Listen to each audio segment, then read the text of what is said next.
को मेरा सादर नमस्कार। मित्रों, आज के इस वीडियो में हम कक्षा 10 संस्कृत 2019 के बोर्ड प्रश्न पत्र को हल करने जा रहे हैं। मित्रों, प्रश्न पत्र में सबसे पहले यहाँ पर आपको अपना अनुक्रमांक रोल नंबर जो बोर्ड का होता है वो लिखना होता है, और ये 028 जो है वो हाई स्कूल संस्कृत का कोड है, और जो संकेतांक है इसका, ये दूसरी ओर यहाँ पे संकेतांक लिखा है 228228HUF, ये संकेतांक होता है। हर पेपर का, हर प्रश्न पत्र का अलग संकेतांक होता है, और ये बोर्ड की जो कॉपी होती है वहाँ पे एक संकेतांक का कॉलम होता है, खाने बने होते हैं, उनमें हमें ये संकेतांक भरना जरूरी होता है। इसी से कॉपी की जांच भलीभांति हो पाती है।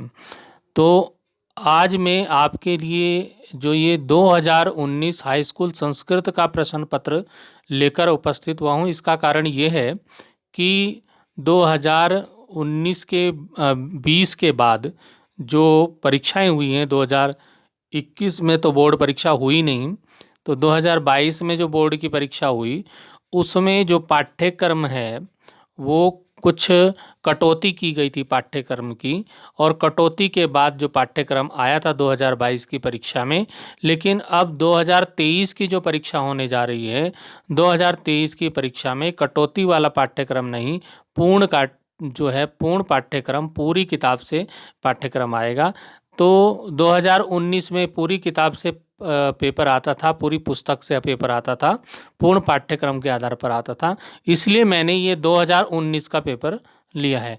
2020 का पेपर भी मैंने हल किया हुआ है, उसका वीडियो भी आपको मेरे चैनल पर उपलब्ध हो जाएगा। नहीं होगा तो आप कमेंट कीजिएगा, मैं उसका लिंक आपको भेज दूंगा।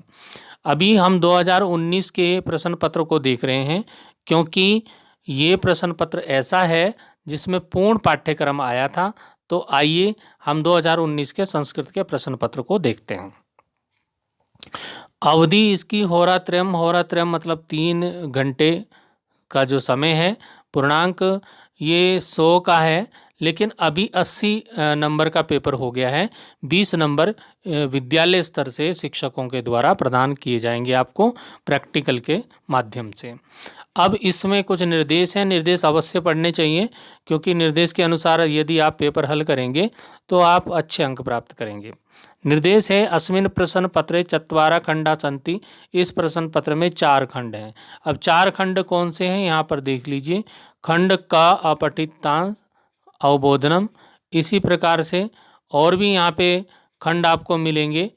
तो खंड खा रचनात्मकम लेखनम, इसी प्रकार से खंड ग आपको मिल जाएगा अनुप्रयुक्त व्याकरणम का, और इसी प्रकार से आपको खंड घ जो है वो पुस्तक के आधार पर आपको खंड घ मिलेगा। खंड घ जो है पठित अवबोधनम का आपको ये खंड मिल जाएंगे। तो इस प्रकार से इस प्रश्न पत्र में जो आपके पास प्रश्न पत्र बोर्ड परीक्षा में आएगा उसमें आपको 4 खंड दिए रहेंगे। तो ये पहला निर्देश है कि इस प्रश्न पत्र में 4 खंड हैं, चारों खंडों को करना है।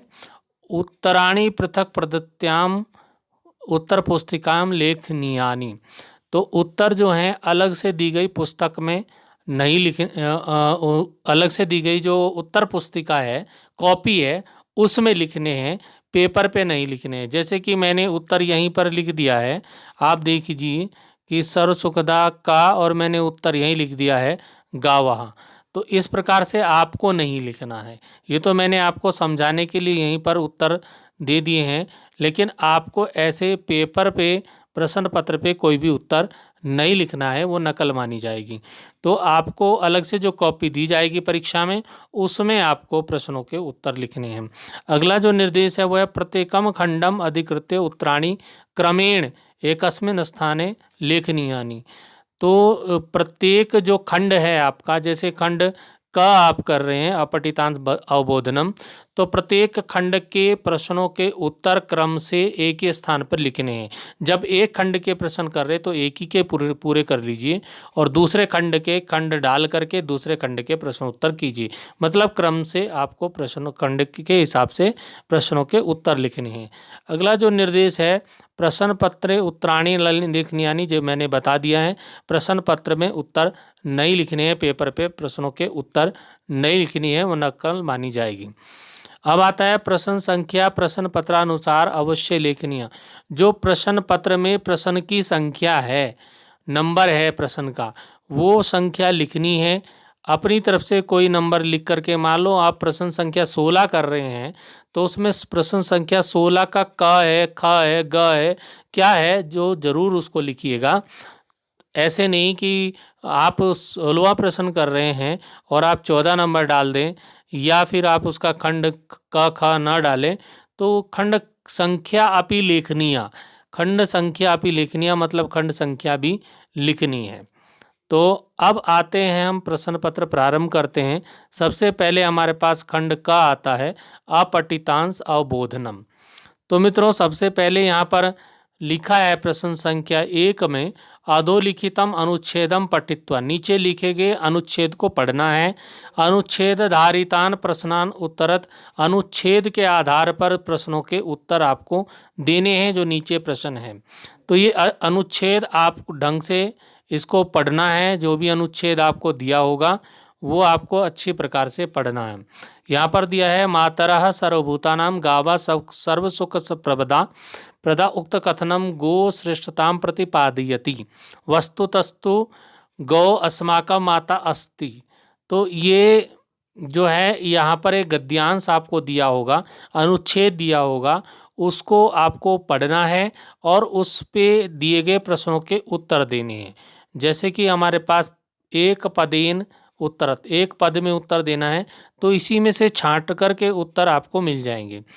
पहला प्रश्न है सर्व सुख प्रदा का सभी सुखों को प्रदान करने वाली कौन है? तो वो है गाव। गाव मैंने गाय। तो यहीं पर प्रश्न का उत्तर आपको मिल गया होगा, देख लीजिए अनुच्छेद में ही उत्तर दिया है गावः। यहीं से हम ये उत्तरम अपनी कॉपी में लिख देंगे गावः। इसी प्रकार से अगला प्रश्न हमारे पास है गौ कीदृशेन दुग्धेन अस्मान पालयति, गाय किस प्रकार से दूध से हमें पालयति हमारा पालन करती है। तो किस प्रकार का दूध है वो? तो ये हो गया स्वमृतोपमेन, यहाँ पर ये शब्द दिया है, ये उत्तर इसका हो जाएगा। तो इसी प्रकार से अब आते पूर्ण वाक्य इन उत्तर। प्रश्न है सर्वभूतानां मात्रा का प्रोक्ता, सर्वभूतानां सभी सर्वभूतों की जो माता है वो किसको कहा गया है? तो ये जो है इसका उत्तर ये हो जाएगा सर्वभूतानां मात्रा गावः। ये गावः जो है ये इसका उत्तर है। तो पूर्ण वाक्य में उत्तर देना था तो पूरे वाक्य में उत्तर लिख दिया, एक शब्द में देना था तो एक शब्द में लिखना है। अब आता है प्रश्न निर्देशानुसारम उत्तरत, निर्देश के अनुसार उत्तर देना है जैसा कि प्रश्न में निर्देश दिया होगा। तो अब ये प्रश्न है गौवः इत्यस्य शब्दस्य एकम पर्यायवाची शब्दम लिखत। गौ जो है इस शब्द का एक पर्यायवाची शब्द लिखना है। तो इसका पर्यायवाची होता है धेनु, धेनु को बोलते हैं गाय। अब आता है गोराकृति इत्यस्मिन् शब्दे संधि विच्छेदम कुरुत, गोराकृति जो शब्द है उस शब्द का संधि विच्छेद करना है। गोराकृति का ये गौ धन आकृति, ये इसका संधि विच्छेद हो गया। तो मैंने उत्तर यहीं पर लिख दिए हैं, आपको कॉपी में लिखने हैं, पेपर पर नहीं लिखने हैं। तो इसी प्रकार से एक और गद्यांश आएगा आपके परीक्षा में। तो दो गद्यांश इसके जो खंड का है उसमें दो गद्यांश हैं। तो दूसरा जो गद्यांश है अधोलिखितम अनुच्छेदम पठित्वा, प्रश्न वही है कि नीचे लिखे गए अनुच्छेद को पढ़ करके अनुच्छेद आधारितान प्रश्नान उत्तरत, अनुच्छेद पर आधारित प्रश्नों के उत्तर आपको लिखने हैं। अब आता है हमारे पास अनुच्छेद, अनुच्छेद आपको अच्छे प्रकार से पढ़ना है। महामनस्वी मदन मोहन मालवीयस्य जन्म प्रयाग नगरे। मदन मोहन मालवीय जी का जन्म प्रयाग नगर में एकस्मिन् प्रतिष्ठित कुले अभवत, एक प्रतिष्ठित परिवार में हुआ था। तस्य पिता संस्कृतस्य विद्वान आसीत्, उनके पिताजी संस्कृत के विद्वान थे। मालवीय प्रयागे एव शिक्षा प्राप्य, मालवीय जी ने प्रयाग में ही शिक्षा प्राप्त करके अत्रैव राजकीय विद्यालय अध्यापनम प्राप्तवान, यहीं पर जो है राजकीय विद्यालय में अध्यापन कार्य शुरू कर दिया। प्रयाग में पहले उन्होंने शिक्षा प्राप्त की, उसके बाद अध्यापन मतलब पढ़ाना शुरू कर दिया।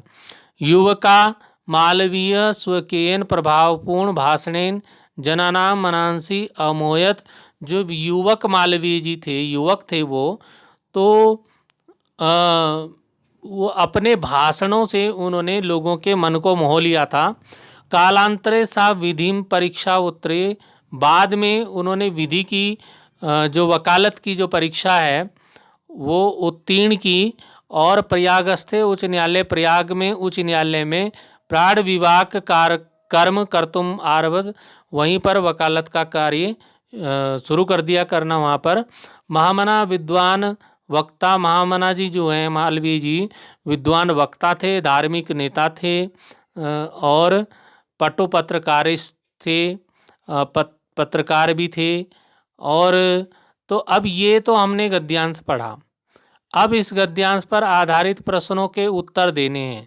प्रश्न है हमारे पास, यहाँ पर प्रश्न है, उत्तर भी मैंने यहाँ पर लिख दिए हैं, फिर भी आपको मैं दिखाता हूँ कहाँ से ढूंढा है उत्तर। तो एक पदेन उत्तरत, एक पद में उत्तर देना है, एक शब्द में उत्तर देना है, लंबा उत्तर नहीं लिखना है। तो मदन मोहन मालवीय से जन्म कुत्र अभवत, मदन मोहन मालवीय जी का जन्म कहाँ हुआ था? तो ये प्रयाग नगरे हुआ था, प्रयाग नगर में हुआ था। यहीं पर मिल जाएगा आपको, प्रयाग नगरे दिया है, प्रयाग नगरे एकस्मिन् प्रतिष्ठित कुले अभवत। तो प्रयाग नगरे इसका उत्तर हो जाएगा, एक शब्द में जब उत्तर देना है।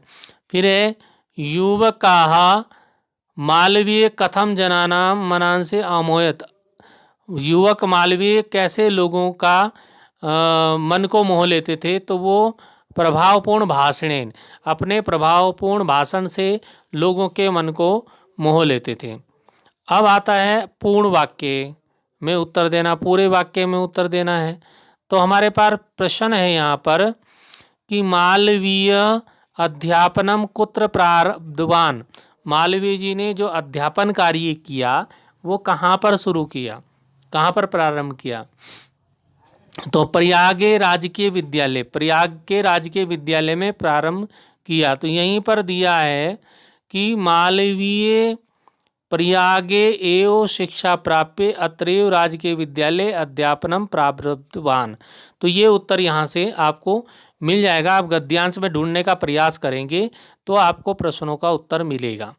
अब आता है दूसरा जो प्रश्न है इसमें, कालांतरे सा किम कर्तुम आरब्ध, मतलब बाद में वो उन्होंने क्या करना प्रारंभ किया।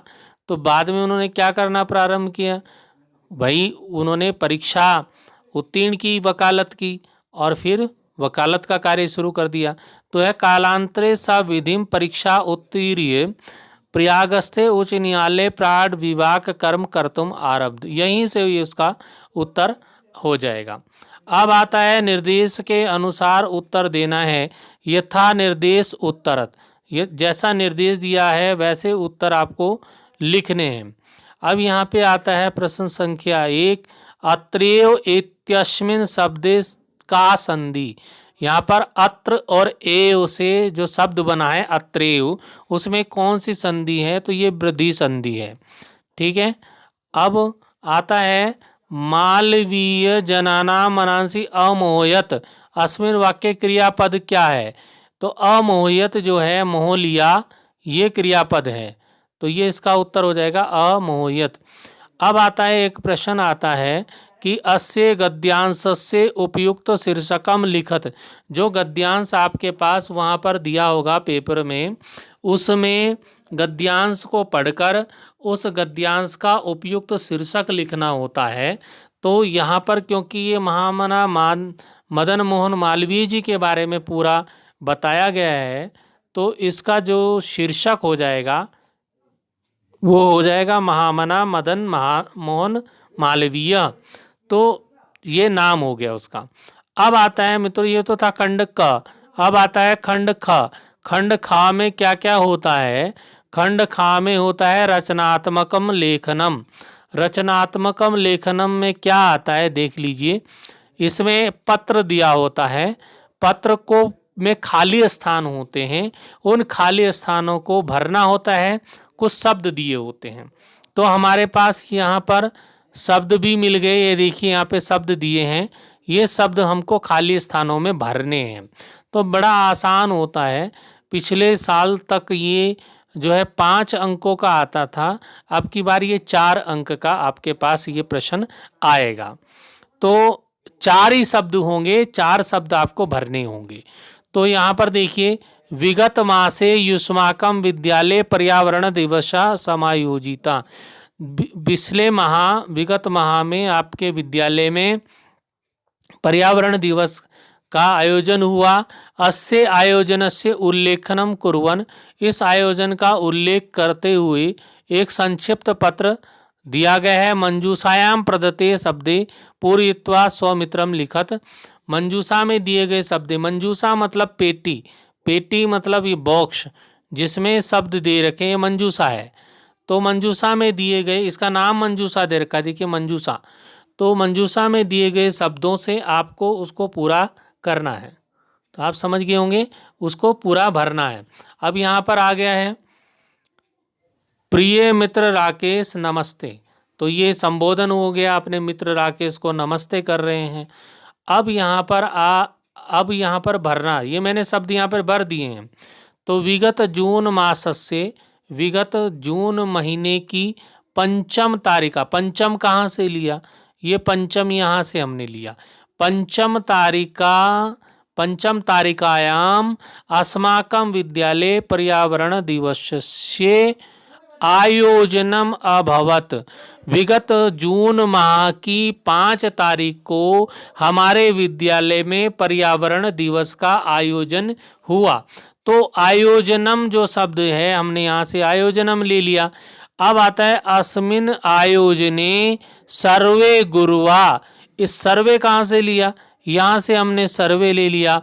तो सर्वे गुरुवा छात्रस्स उपस्थिता आसन। इस आयोजन में सभी गुरु और छात्र उपस्थित थे। अब क्या हुआ? पर्यावरण विषय अधिकृत्य मया स्वरचितम काव्य पाठम कृत्वा। मया कहाँ से लिया? ये हमने मया ले लिया यहाँ से। तो क्या हुआ कि पर्यावरण विषय पर के आधार पर मैंने अपने द्वारा रचित कविता का पाठ किया। फिर क्या हुआ? सुरुचि प्रदान करने वाला काव्य पाठम श्रुत्वा, काव्य पाठ को सुन करके सर्वे श्रोतागण, सुनने वाले श्रोतारः माम प्रशंसितवन्तः मतलब प्रशंसा की, मेरी बहुत प्रशंसा की। अग्रे तव कुशलम इच्छामि, आगे तुम्हारी कुशलता की इच्छा करता हूँ। भवताम मित्रा, आपका मित्र मंजूलः, मेरा मित्र कौन है? मंजूला है। तो और मित्र का मित्र कौन है? राकेश है, जो शुरू में लिखा है। तो इस प्रकार से जो ये 5 शब्द हैं, हमने यहाँ पर पंचम, यहाँ पर आयोजनम, यहाँ पर सर्वे, यहाँ पर मया, यहाँ पर श्रोतारा। तो इस तरह से ये 5 शब्द हमको भरने होते हैं। इस प्रकार का प्रश्न परीक्षा में आता है, इस बार भी आएगा। बस मैंने बताया, अब की बार 4 शब्द होंगे। अगले वाला हमारे पास मंजूषा में फिर एक भरने वाला आ गया। इसमें भी मंजूषा है, ये मंजूषा शब्द दिए हैं और खाली स्थानों में ये हमें भरना है। तो यहाँ पर देखिए, मंजूषात शब्द चयनम कृत्वा निम्नांकितम संवादम पूरियत। मंजूषा से शब्द चयन करके निम्नांकित संवाद को पूरा करना है। जो संवाद नीचे दिया गया है उस संवाद को पूरा करना है। तो कैसे करना है? अब यहाँ पर आ गया राघवा, राघव बोल रहा है, संवाद है, कोई बोल रहा है। भारतम अस्माकम राष्ट्रम, भारत हमारा राष्ट्र है।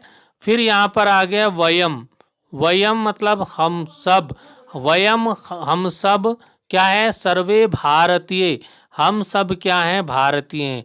भारत हमारा राष्ट्र है और हम सब भारतीय हैं। अब रमा बोलती है शोभनम, बहुत अच्छा, स्वर्ग तुल्या इयम मातृभूमि, तो इस स्वर्ग तुल्या यहाँ से हमने भर दिया, स्वर्ग के समान, यह मातृभूमि, यह मातृभूमि स्वर्ग के समान है। इसी प्रकार से अगला जो वाक्य है, राघव बोल रहा है हिमालय मुकुटरीव शोभते, हिमालय मुकुट के समान, मुकुट इव, मुकुट ईव, तो मुकुट के समान सुशोभित हो रहा है हिमालय। यहाँ से हमने हिमालय शब्द उठाया, तो मैंने भर दिया है पहले ही। सागरा, रमा बोलती है सागरा अस्या चरणों प्रक्षालयति, तो सागर इसके चरणों को प्रक्षालयति मतलब धो रहा है, धोता है। अब आता है राघव, राघव बोलता है धन्या वयम भारतीय, धन्य हैं हम भारतीय, हम भारतीय, भारतीय यहाँ से लिया तो हम भारतीय लोग धन्य हैं। तो इस प्रकार से ये दो प्रश्न हैं खंड ख में, इसमें मंजूषा में शब्द दिए होते हैं, उन शब्दों को हमें खाली स्थानों में भरना होता है। अब आ जाइए, अब आता है हमारे पास एक अनुच्छेद लिखने के लिए वाक्यों का। अस्माकम विद्यालय ये विषय है, इति विषयम अधिकृत्य, इस विषय के आधार पर पंचवाक्येषु एकम अनुच्छेदम लिखत, 5 वाक्यों का एक अनुच्छेद लिखना है। सहायतार्थ शब्दा मंजूषायाम दत्ता, सहायता के लिए कुछ शब्द मंजूषा में दिए गए हैं। ये मंजूषा के शब्द दिए हैं। विषय है अस्माकम विद्यालय के बारे में 5 वाक्य लिखने हैं। तो अब की बार ये परीक्षा में 4 वाक्य आएंगे, पिछले साल तक ये 5 वाक्य आते थे। तो 2 अंकों का एक वाक्य होता था, तो 2 पंजा 10 अर्थात 2 2 2 2 2, यानी कि 2 अंकों के 5 वाक्य लिखने होते थे, 10 नंबर मिलते थे। लेकिन अब की बार 4 ही वाक्य लिखने हैं तो 8 नंबर इसके मिलेंगे। तो जो भी आपको टॉपिक दिया होगा उस पर आप 4 वाक्य या 5 वाक्य जो भी है आप संस्कृत में लिखिएगा। जैसे कि ये जो दिया था अस्माकम विद्यालय, ये देखिए अस्माकम विद्यालय जो टॉपिक है, ये विषय 2009, 2012 और 2019 में ये परीक्षा में आया है। और इसके जो 4 वाक्य हैं मैं आपको यहाँ पर आपके सामने दिखा रहा हूँ, आप देखिए। हम इसका मम विद्यालय नाम भी आ सकता है, अस्माकम विद्यालय नाम भी आ सकता है। इसके लिए मैंने अलग से भी वीडियो बनाया है, वो भी आप देख लीजिएगा। यहाँ पर हम वाक्य लिख सकते हैं अस्माकम विद्यालय या मम विद्यालय, जो भी आप लिखेंगे। अस्माकम विद्यालय पंचषड ग्रामे परिवर्तो अस्ति, मेरा जो विद्यालय, हमारा जो विद्यालय है 5-6 गाँव के से घिरा हुआ है, ठीक है, 5-6 गाँव के बीच में है। अस्माकम विद्यालय वस्तुतः आलमपुरम इति ग्रामे स्थिता अस्ति, वास्तव में हमारा जो विद्यालय है वो आलमपुरम जो गांव है वहाँ पर स्थित है। विद्यालय परितः पुष्पवाटिका शोभते, विद्यालय के चारों ओर पुष्पवाटिका सुशोभित होती है। और अस्य विशालम भव्य भवनम दृष्टवा, इसका हमारे विद्यालय का जो बहुत बड़ा भव्य सुंदर भवन है उसको देख करके जनानाम चेता नितांतम हर्षम अनुभवती, लोगों का मन जो है बहुत ही हर्ष का अनुभव करता है। तो इस तरह से आपको 4 वाक्य अब की बार परीक्षा में लिखने होंगे। अब हम चलते हैं खंड ग में। तो आप समझ लीजिए खंड ख में 2 2 आपके पास खाली स्थान भरने के प्रश्न आएंगे और तीसरा आपको ये वाक्य लिखने का आएगा, 5वां जो प्रश्न है। अब आता है खंड ग, अनुपर्युक्त व्याकरणम। ये व्याकरण का प्रश्न है, संस्कृत व्याकरण का प्रश्न है। इसमें देखिएगा संस्कृत व्याकरण में क्या होगा। संस्कृत व्याकरण का जो 6ठा प्रश्न है, अधोलिखितेषु रेखांकित पदेषु संधि संधि विच्छेदम कृत्वा उत्तर पुस्तिकायाम लिखत। एक एक नंबर के 3 वाक्य ये परीक्षा में आते हैं, 3 नंबर के ये होते हैं। तो नीचे लिखे गए जो प्रश्न हैं, जो वाक्य हैं, उनमें जो अंडरलाइन शब्द हैं, जो कि रेखांकित शब्द हैं, रेखांकित शब्द ये रेखांकित है जिनके नीचे रेखा लगी है, तो उनको क्या करना है, संधि करना है या संधि विच्छेद करना है। अब जैसे ये आ गया गृह धन अभिमुखा, तो इसको जोड़ कर लिखना है गृहाभिमुखा, तो ये इसका उत्तर हो जाएगा। अब आता है दूसरे वाले में, देखिए क्या है, रामो अहम, तो क्या हो जाएगा रामो धन अहम, इसको विच्छेद करके लिख दिया हमने।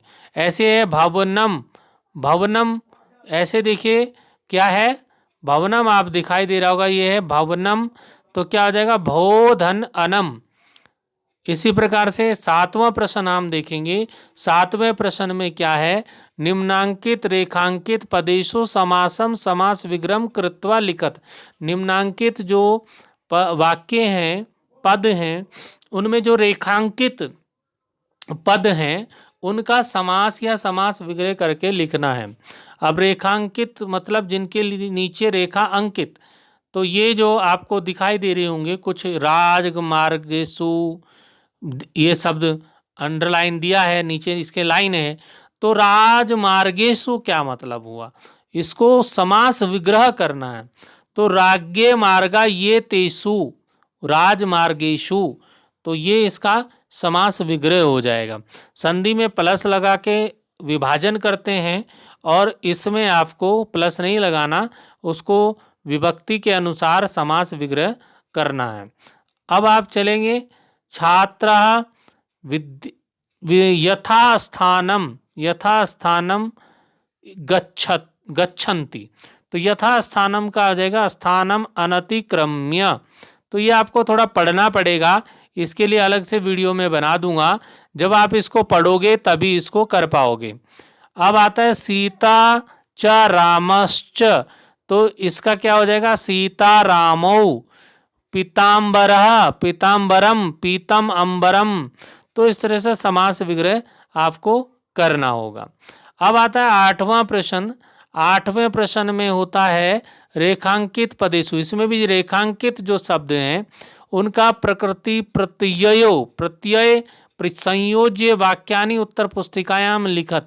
इनको प्रकृति में जो शब्द हैं, उन शब्दों को, जो वाक्य में जो शब्द हैं, जो धातु शब्द हैं, उनको क्या करना है, उनमें प्रत्यय जोड़ना है।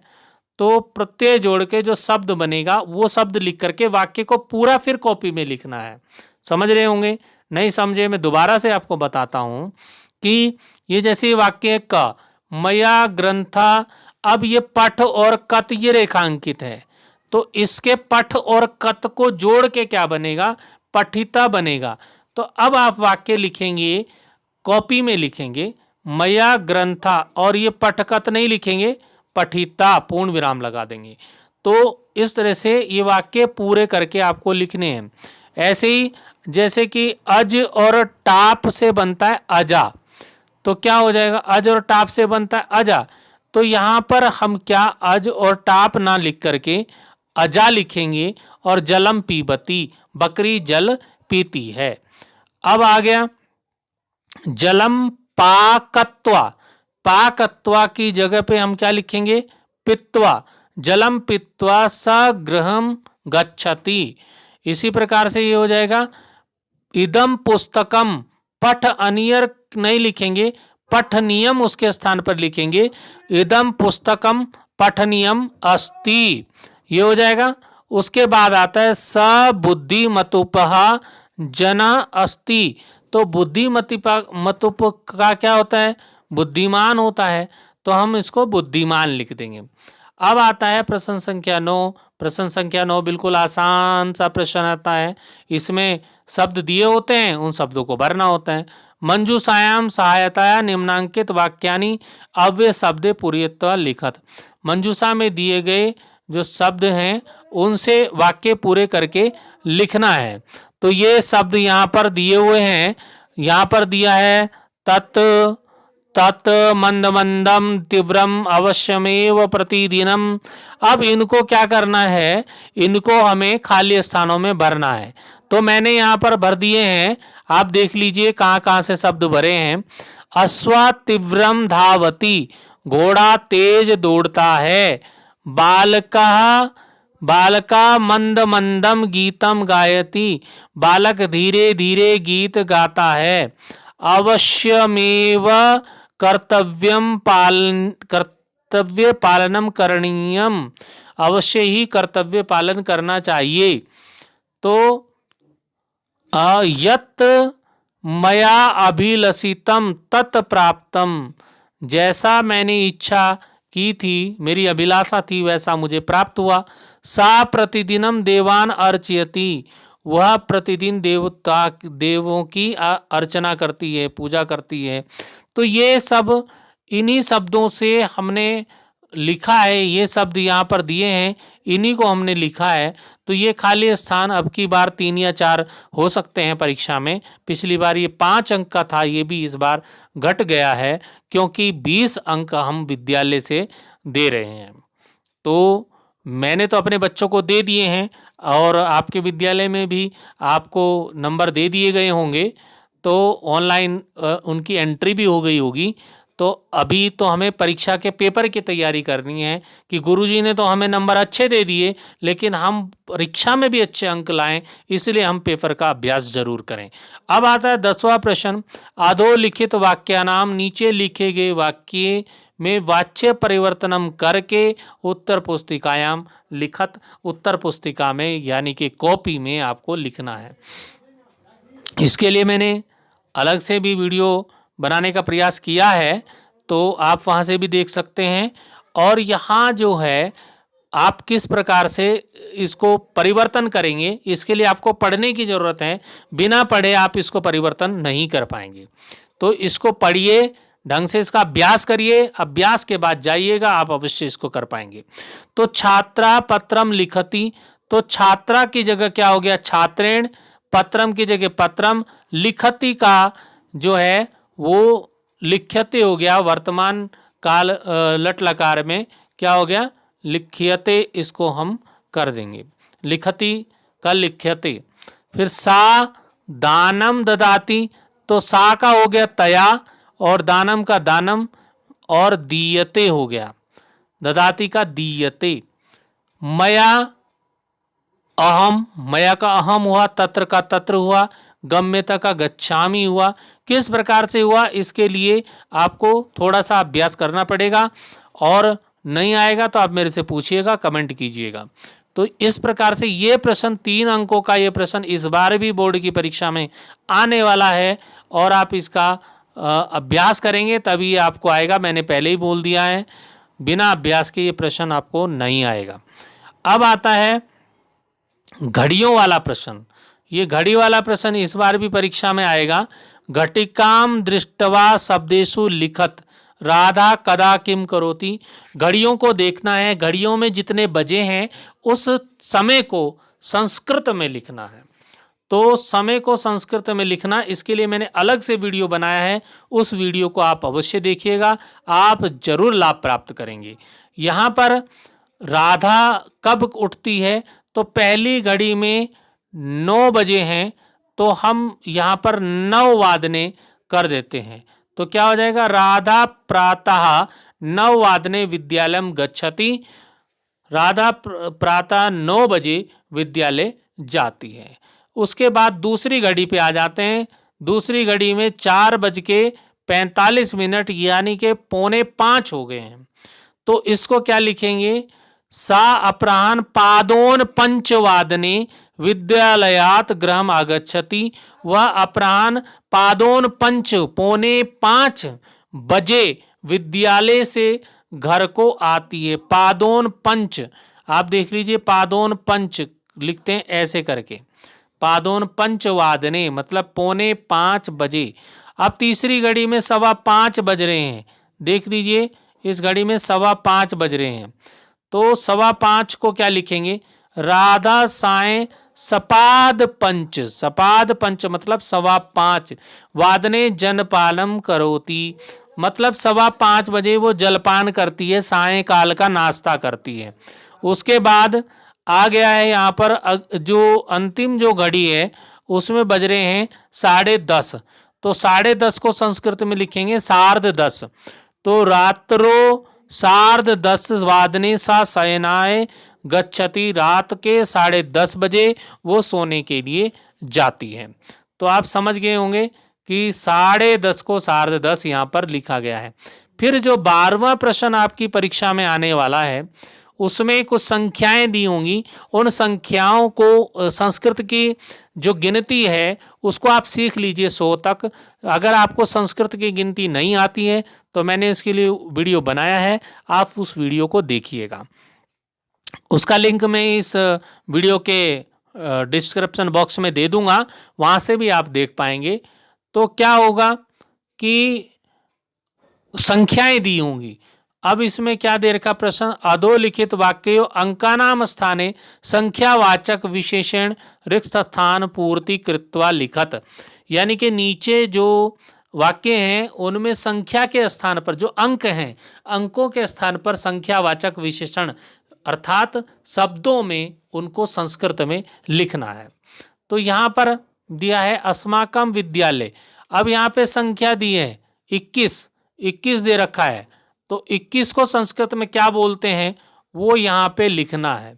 तो 21 को बोलते एक विंशति, तो यहाँ पर क्या आ जाएगा, एक विंशति आ जाएगा यहाँ पर। अब आता है मम कक्षायाम 50, अब 50 को क्या बोलते हैं, छात्रा पठंती, मेरी कक्षा में 50 छात्र पढ़ते हैं, तो 50, 50 को बोलते हैं 50, यहाँ पे आ जाएगा 50। तो संस्कृत की गिनती भी आपको 100 तक आनी चाहिए, तभी आप समय लेखन वाला प्रश्न और संख्या लिखने वाला प्रश्न जो है सही से कर पाएंगे। अब आता है प्रश्न संख्या 13। प्रश्न संख्या 13 में क्या होता है मित्रों, अधोलिखितेषु वाक्येषु रेखांकित पदानि शुद्धानि कृत्वा पूर्ण वाक्यम उत्तर पुस्तिकायाम लिखत, नीचे लिखे गए जो वाक्य हैं उनमें जो रेखांकित पद हैं उनको शुद्ध करके पूरे वाक्य को उत्तर पुस्तिका में लिखना है। तो अब क्या है इस वाक्य में, देखिए इस प्रश्न में पहला वाक्य हम देख रहे हैं, आकाशे सूर्य उदयतः, आकाश में सूर्य उदयतः, तो आकाश में सूर्य उदयता का नहीं होगा, उदेति होगा। तो उदयता के स्थान पर, यानी कि ये उदयता नहीं आएगा, उदयता के ये गलत शब्द है। तो जब आप कॉपी में लिखेंगे तो लिखेंगे आकाशे सूर्य उदेति, तो आप समझ गए होंगे इसको शुद्ध करके लिखना है। अब आता है ख, अहम ग्रामम अगच्छम नहीं आएगा, तो क्या होगा, अगच्छम आएगा, अगच्छाम नहीं आएगा, समझ रहे हो ना, वहां पर अगच्छाम है तो अगच्छम आ जाएगा। अब आता है वाटिकायाम सर्वे, सर्वे के स्थान पर क्या आएगा, सर्वाणी, दिख रहा है आपको, तो क्या आ जाएगा, सर्वाणी आ जाएगा। तो वाटिकाम सर्वाणी पुष्पाणी विक्षंती, तो इस तरह से वाक्य पूरा होगा। अब आता है घ, गावा दुग्धम ददाती, ददाती नहीं आएगा, ददती होगा।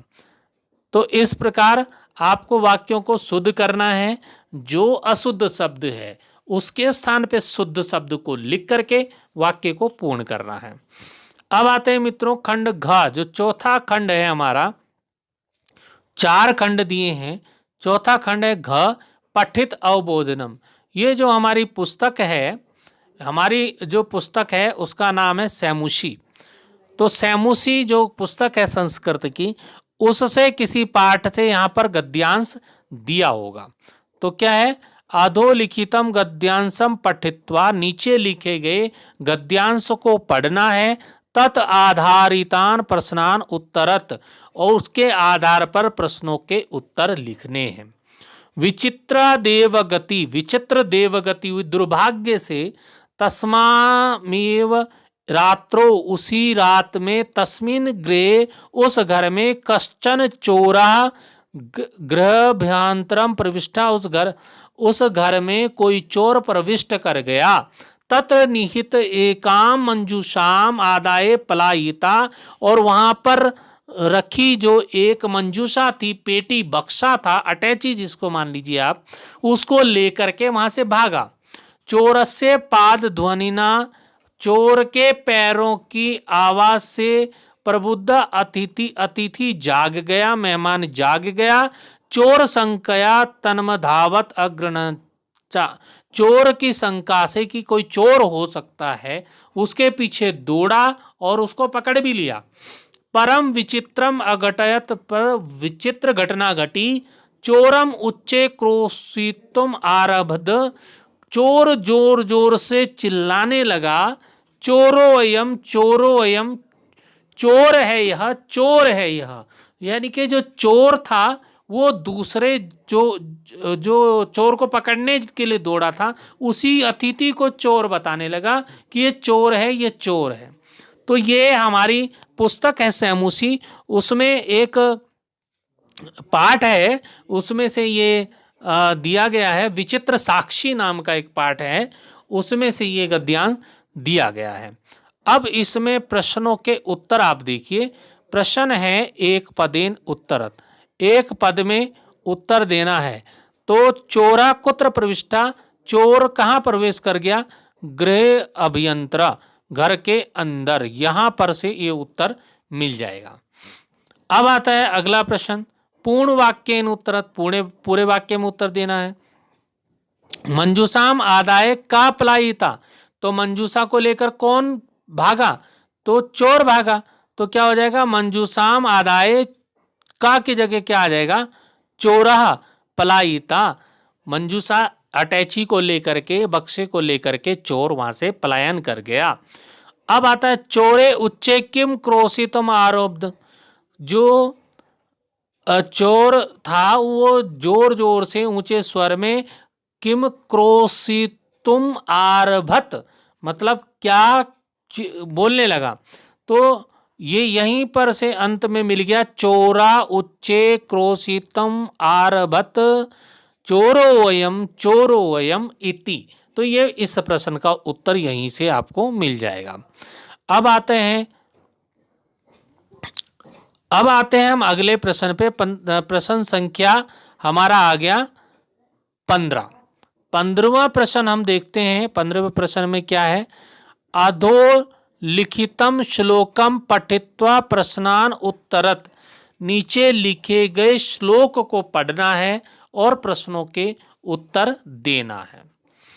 तो श्लोक हमने पढ़ा। श्लोक है, गुणी गुणम वेत्ति न वेत्ति निर्गुणो, बली बलम वेत्ति न वेत्ति निर्बला, पिको वसंतस्य गुणा न वायसा, करी च सिंहस्य बलम न मूषका। मतलब गुणी गुण को गुणी ही जानता है, निर्गुण उसको नहीं जानता। बल को बलवान व्यक्ति ही जान सकता है, निर्बल व्यक्ति नहीं उसको समझता। पिको वसंत से, वसंत ऋतु के गुण को पिक ही समझ सकती है, कोयल ही समझ सकती है, कौवा उसके गुणों को नहीं जान सकता। करी च सिंहस्य, और हाथी और शेर के बल को मूसा नहीं समझ सकता। ठीक है ना? तो ये अब आता है कि एक पदेन उत्तरत, एक पद में उत्तर देना है। कस्यापि बलम का वेत्ति, किसके बल को कौन जानता है? बलि के बल को बलवान जानता है। ठीक है। अब आता है पूर्ण वाक्य उत्तरत। पिको कस्य गुणम वेत्ति, कोयल किसके गुण को जानते हैं? वसंतस्य गुण। तो क्या हो जाएगा? पिको वसंतस्य गुणम वेत्ति। यहीं पर दिया है पिको वसंतस्य गुणा न वायसा, यहां पर दिया है, मिल गया होगा आपको। अब आता है मूषकः कस्य बलम न वेत्ति, मूषका सिंहस्य बलम न वेत्ति, मूषका सिंहस्य बलम न वित्ति। अब आता है यथा निर्देशम उत्तरत। करी इत्यस्य पदस्य पर्याय पदम लिखत। करी जो है हाथी को बोलते हैं, तो इसका पर्यायवाची पदम क्या होगा? तो उसका पर्यायवाची पद हो जाएगा गज। गज मैंने हाथी। अब आता है पिको वसंतस्य गुणा न वायसा अत्र अंतर्निहितम क्रियापदम किम। यहाँ पर जो क्रियापद है वो अंतर्निहित है, उसमें समाहित है, उस वो कौन सा है? तो वो हो जाएगा वित्ति। वित्ति शब्द जो है वो अंतर्निहित है। प्रश्न संख्या 16 जो आता है वो हमारे जो पुस्तक है उसमें 2-3 पार्ट ऐसे हैं जो संवाद शैली में हैं, नाट्यांश हैं, तो उनमें से ये प्रश्न आता है। तो नाट्यांश वाले पाठों से 16वां प्रश्न आता है। राम बोलता है अहो उदात रम्य समुदचारा किम नाम ध्येयम भवतोर गुरु। तो ये आपको पढ़ना है। अब अर्थ ना भी आ रहा हो समझ में आपके, तब भी आपको पढ़ना है। लव ननु भगवान वाल्मीकि राम केन संबदेन लव उपनयनोपदेशेन राम अमत्र भवतो जनकम नामतो वेदुतुम इच्छामि लव ना ही जानामयस् नामधेयम ना कस्मिद अस्मिन तपोवने तस्य नाम विहरति। इस तरह से इसको आपको पढ़ लेना है। इसको पढ़ने के बाद इस पे दिए गए प्रश्नों के उत्तर देने हैं। अब उसी में से मिल जाएंगे आपको, आप निश्चिंत रहिए। आप उसको ढंग से पढ़ेंगे तो आपको कुछ ना कुछ जरूर मिलेगा। तो एक पदेन उत्तरत, एक पद में, एक शब्द में उत्तर दीजिए। तो समुदचारा कीदृशा भवति। तो ये उदात रम्य ये कहाँ मिला? ये आपको हमारे गद्यांश में मिला। कहाँ पे मिला? पहली लाइन में मिला। देख लीजिए, उदात रम्य समुदाचारः मिल गया ना। तो एक पद में यहां से उत्तर मिल गया। अब आता है पूर्ण वाक्यन उत्तर। पूर्ण वाक्यन में भगवान वाल्मीकि केन संबंधेन लवकुशयो गुरु। भगवान वाल्मीकि किस संबंध से लवकुश के गुरु हैं? तो यहां पर दे रखा है उपनयनोपदेशेन, यहीं पर शब्द है उपनयनोपदेशेन, लव उपनयनोपदेशेन, ये मिल रहा है यहां पर। तो इसको हम उत्तर कैसे लिखें? पूर्ण वाक्य में लिखना है तो क्या हो जाएगा? भगवान वाल्मीकि केन के स्थान पे लिख देंगे उपनयनोपदेशेन संबंधेन लवकुशयो गुरु। तो ये आपको लिखना है और पूरा प्रश्न उतार देना है। अब अगला प्रश्न हमारे पास आता है लवकुशयो जनकम नाम तो का वेदुत्वम इच्छति। लवकुश के पिता के नाम को कौन जानना चाहता है? तो राम जानना चाहता है। तो आपको क्या लिखना है? लवकुशयो जनकम नाम तो का के जगह पे लिखना है रामः वेदुतम इच्छति। हो गया प्रश्न का उत्तर। अब आता है निर्देश के अनुसार प्रश्नों के उत्तर दीजिए। उपनयनोपदेशेन जो शब्द है तस्मिन पदे संधि विच्छेदम कुरुत। इसका संधि विच्छेद आप देख लीजिए, ये हो गया उपनयन उपदेशेन, ये इसका संधि विच्छेद हो गया। अब आता है भवतो सर्वनाम पदस्थाने संज्ञा पदम लिखत। भवतो किसके लिए कहा गया है? लवकुशयो, लवकुश के लिए कहा गया है। तो इसी प्रकार से अब चलते हैं प्रश्न संख्या 17 पे। वीडियो काफ़ी लंबा होता जा रहा है और हम नहीं चाहते थे इतना लंबा वीडियो बने, लेकिन आपके लिए बनाना पड़ रहा है और जिससे आप इससे लाभान्वित हों। अधोलिखित श्लोकयो भावार्थम उपयुक्त पदे पूरित्वा लिखत। नीचे लिखे गए जो श्लोक हैं उनका भावार्थ उपयुक्त पदों से पूरा करके लिखना है। श्लोक दिया है, श्लोक दे रखा आलस्यम ही मनुष्याणाम शरीरस्थो महान रिपु। आलस्य ही मनुष्यों के शरीर में स्थित महान शत्रु है, सबसे बड़ा शत्रु है। ना अस्य उद्यम शमो बंधु, उद्यम के समान, परिश्रम के समान कोई भी बंधु नहीं है। कृत्वाए न सीदति, और इसको करके, उद्यम को करके, परिश्रम को करके कोई अप्रसन्न नहीं रहता, सारे खुश हो जाते हैं। अब यहाँ पर खाली स्थान, इस श्लोक से, श्लोक को हमने पढ़ा और ये खाली स्थान हमने भरे हमने, मैंने भर रखे हैं, देख लीजिए। आलस्यानाम मनुष्याणाम शरीरस्थे वर्तते, शरीरस्थे शरीरे वर्तते, ये शरीर हमने कहाँ से लिया, शरीर हमने यहाँ से लिया, ठीक है। अब आ गया तस्मात् आलस्यम सर्वथा तजनीयम, हमें आलस्य हमेशा त्यजनीयम छोड़ देना चाहिए। ये अपनी कल्पना से हमने लिखा, इसको कुछ शब्द नहीं मिलते तो अपने दिमाग से भी लिखने हैं भैया। तो सुखमय जीवनम निर्वनाय उद्यम करणीया, सुखमय जीवन के लिए उद्यम करना चाहिए। क्या करना चाहिए, उद्यम मतलब परिश्रम करना चाहिए। अब ऐसे ही दूसरा श्लोक हमारे सम्मुख है, दूसरा श्लोक है एक एव खगोमानी वने वसति चातका, मतलब एक ही स्वाभिमानी खग है, पक्षी है वन में, जो वन में रहता है, उसका नाम है चातक। पिपासितो व म्रियते, वो प्यासा ही मर जाता है। याचते व पुरंदरम, वो इंद्र से, वर्षा के देवता से ही मांग करता है पानी की, किसी से मांगता नहीं है, सिर्फ ऊपर उसी से मांगता है जो दे सकता है। तो इंद्र से मांगता है, ऊपर का पानी जो बारिश का पानी है उसी को पीता है, नहीं तो प्यासा मर जाता है। अब इसमें भरना है हमें, एक एव वने वसति, तो यहां पर है स्वाभिमानी पक्षी, यहां पे भरा जाएगा, यहां पर एक एव स्वाभिमानी पक्षी वने वसति, एक ही स्वाभिमानी पक्षी वन में रहता है। चातक, उसका नाम क्या है, चातक।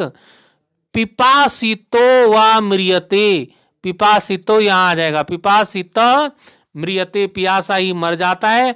और पुरंदरम जलम याचते, पुरंदरम से जल याचना करता है।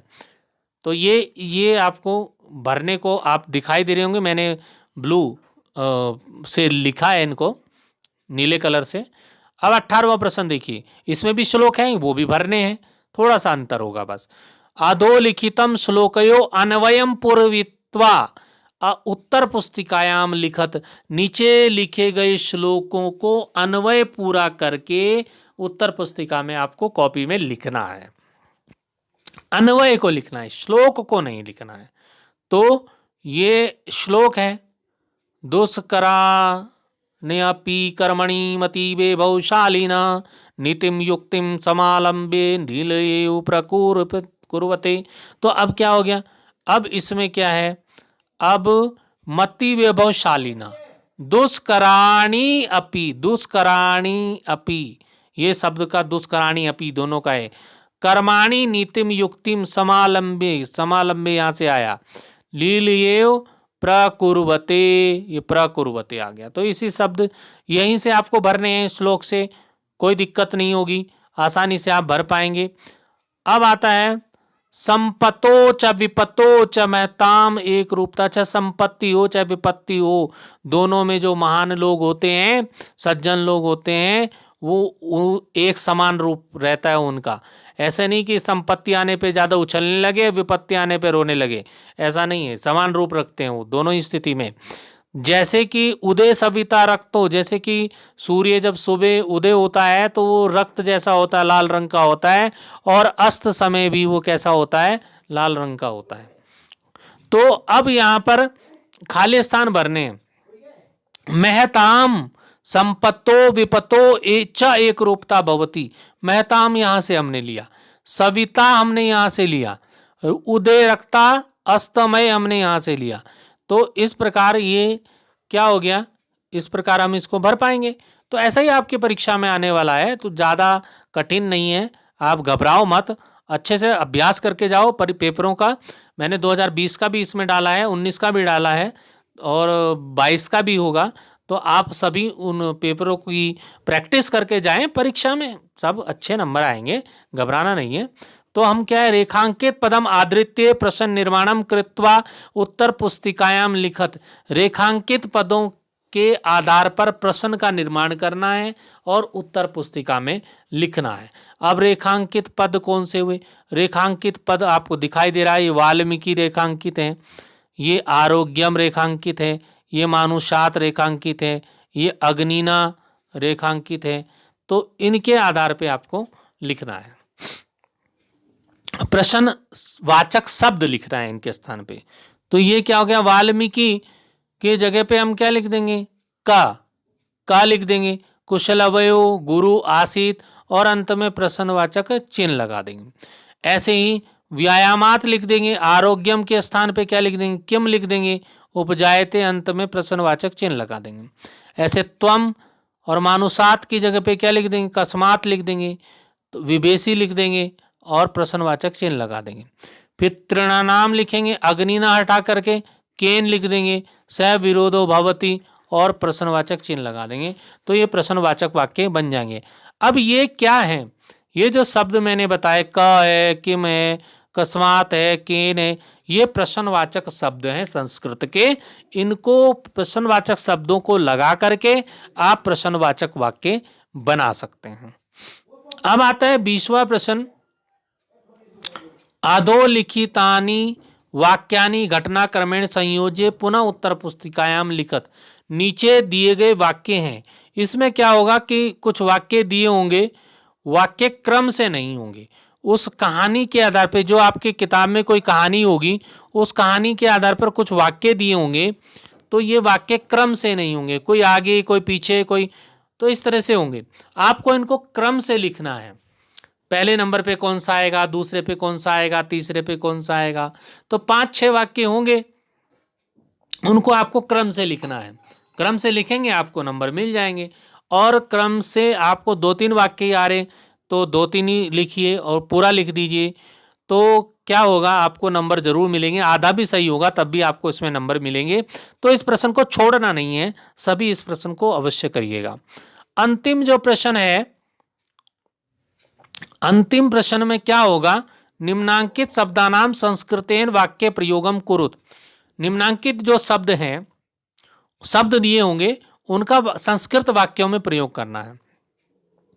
जैसे कि पहले हिमकरा है, फिर वैज्ञानिका है, फिर निवसंती है।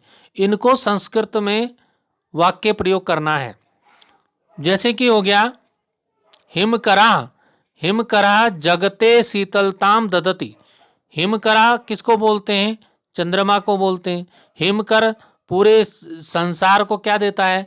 शीतलता देता है, ठंडक देता है। वैज्ञानिक, वैज्ञानिक क्या करते हैं? वैज्ञानिक विश्व कल्याणाय, विश्व के कल्याण के लिए अनुसंधानम कुर्वन्ति, अनुसंधान करते हैं, खोज करते हैं वैज्ञानिक लोगों के कल्याण के लिए। तो ये वैज्ञानिका, इसको आप अंडरलाइन कर देंगे। फिर आता है निवसंती। निवसंत मत्स्या जले निवसंती, मछलियां जल में रहती हैं, तो निवसंती को आप अंडरलाइन कर देंगे।